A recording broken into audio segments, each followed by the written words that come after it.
starting with a refreshing green apple sorbet. This sorbet really is all about the fruit. So I'm cutting up 3 green apples because I want to juice them. If you don't have a juicer, you can always use a blender.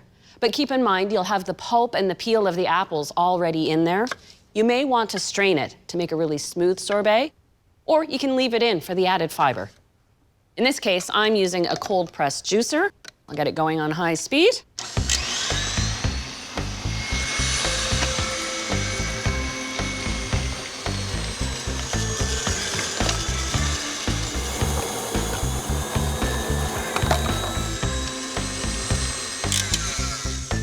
Look at that gorgeous color of that green apple juice. For the sorbet recipe, I need 1 1/4 cups, and the rest is for me.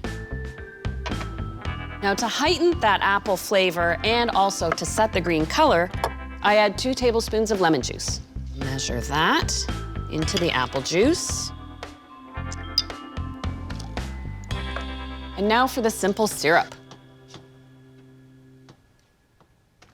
This apple juice is actually so intense that I need to dilute it and sweeten it at the same time. Simple syrup is the perfect way to do that. Now, simple syrup is simply equal parts sugar and water heated together until the sugar dissolves, and then you cool it down.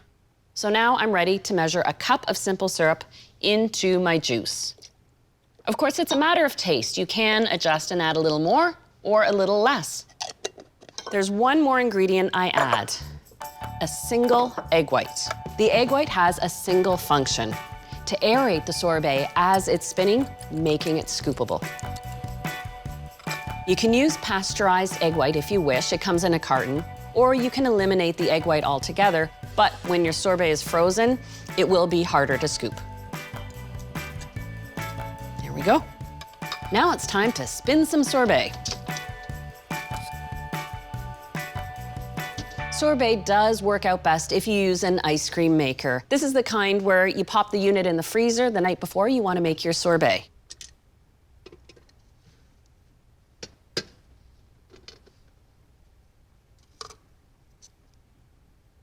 Before you pour in the juice, you want to turn on your ice cream maker. That way it immediately starts the sorbet spinning and freezing. And the point of that is relatively simple. You want to develop fine crystals of ice in your sorbet so that it's easy to scoop and easy to eat. It depends on your ice cream maker, but freezing the sorbet can take anywhere from 15 to 30 minutes.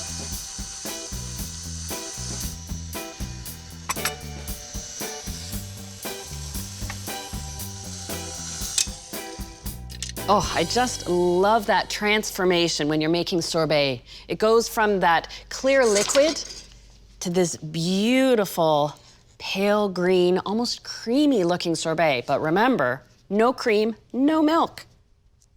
Your sorbet may be too soft to serve right out of your ice cream maker.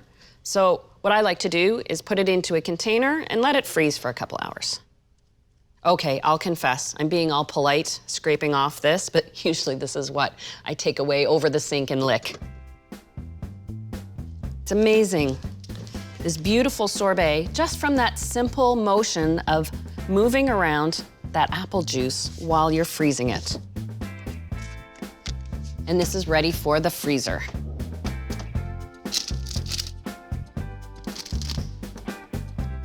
Here's a little tip I picked up working at an ice cream shop. Actually, one of my first summer jobs. You dip your ice cream scoop in tepid water, not hot water, to get a clean scoop. And then a pull across to scoop.